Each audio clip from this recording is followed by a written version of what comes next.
Meus amigos, a Igreja do mundo em todo celebra 1º de janeiro, o Dia Mundial da Paz. O Santo Padre anima e estimula esta celebração com uma mensagem: se queres cultivar a paz, preserva a criação. O Santo Padre Bento XVI, em seu documento, se refere ao assunto fazendo um alerta.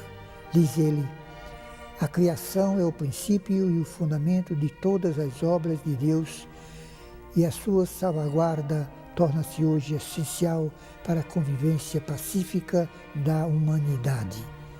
Se são numerosos os perigos que ameaçam a paz e o autêntico desenvolvimento humano integral, não são menos preocupantes os perigos que derivam do desleixo, se não mesmo do abuso, em relação à terra e aos bens naturais que Deus nos concedeu. Por isso, é indispensável que a humanidade renove e reforce aquela aliança entre o ser humano e o ambiente que deve ser espelho do amor criador de Deus. Meus amigos, o Magistério Pontifício, especialmente nos últimos anos, tem alertado repetidas vezes para o problema da relação do homem com a natureza, cujas tendências atuais, se não mudarem, trarão ainda mais graves prejuízos para si e para o equilíbrio ecológico. Essa preocupação com o meio ambiente nada tem a ver com movimentos políticos, mas com a nossa visão moral do mundo. Para os cristãos, ela constitui o real sentido da própria revelação divina. No livro do Gênesis, temos a descrição da ação criadora de Deus. À medida que se formava o universo, o texto sagrado observa: e Deus viu que todas as coisas eram boas. Ao concluir a tarefa, acrescenta: e Deus contemplou tudo o que tinha feito, e eis que estava tudo muito bem. Lembra no Gênesis, no 1º capítulo. Essa harmonia foi logo ferida pelo pecado.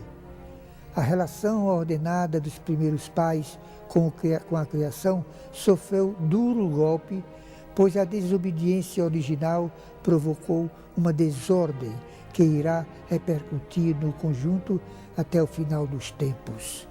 Ao homem continua entregue esta obra, cabe a ele conservá-la. Esse seu dever se torna agudo em nossos dias, pois a deterioração do meio ambiente ameaça a própria humanidade. A rebelião iniciada pela não observância do preceito divino se multiplica. O modo de agir em tudo o mais, à margem do destino dado aos seres pelo Criador, revela os efeitos desse desacerto inicial. Quem deveria zelar pela conservação do que lhe foi entregue, ele próprio é sinal de desagregação. Por isso, o Sumo Pontífice afirma: vivemos uma crise ecológica e não se pode avaliar essa crise prescindindo das questões relacionadas com ela, nomeadamente o próprio conceito de desenvolvimento e a visão do homem e das suas relações com os seus semelhantes e com a criação. É decisão sensata realizar uma revisão profunda e clarividente do modelo de desenvolvimento e também refletir sobre o sentido da economia e dos seus objetivos para corrigir as suas disfunções e deturpações. Exige o estado de saúde ecológica da Terra. Reclama-o também e, sobretudo, a crise cultural e moral do homem, cujos sintomas há muito tempo que se manifestam por toda parte. A preservação da harmonia do universo interessa a cada um de nós. Assim, ferindo-a, atingimos a todos. Trata-se de uma herança que não pode ser desfrutada impunemente por uma minoria.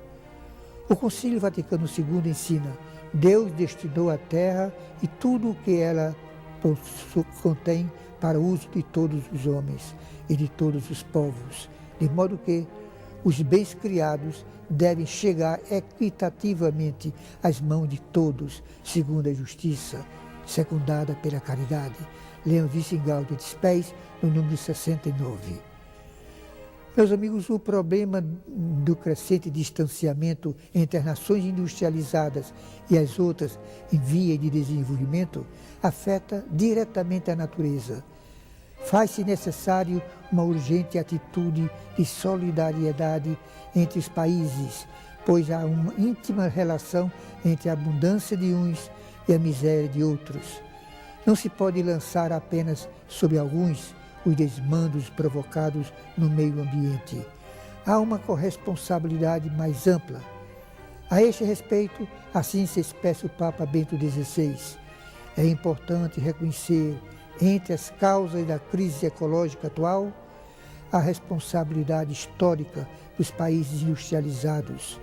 Contudo, os países menos desenvolvidos e, de modo particular, os países emergentes, não estão exonerados da sua própria responsabilidade para com a criação, porque o dever de adotar gradualmente medidas e políticas ambientais eficazes pertence a todos.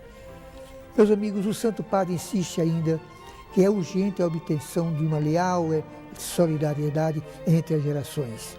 Os custos resultantes do uso dos recursos ambientais comuns não podem ficar a cargo das gerações futuras. Herdeiros das gerações passadas e beneficiários do trabalho dos nossos contemporâneos, temos obrigações para com todos e não podemos desinteressar-nos dos que virão depois de nós aumentar o círculo da família humana. A solidariedade universal é para nós não só um fato e um benefício, mas também um dever. Trata-se de uma responsabilidade que as gerações presentes têm em relação às futuras. Ao começar um novo ano, acesas tantas esperança de dias melhores, esta mensagem alarga os horizontes e nos convoca a conservar tudo o que é obra das mãos de Deus, com o repetido apelo: se quiseres cultivar a paz, preserva a criação.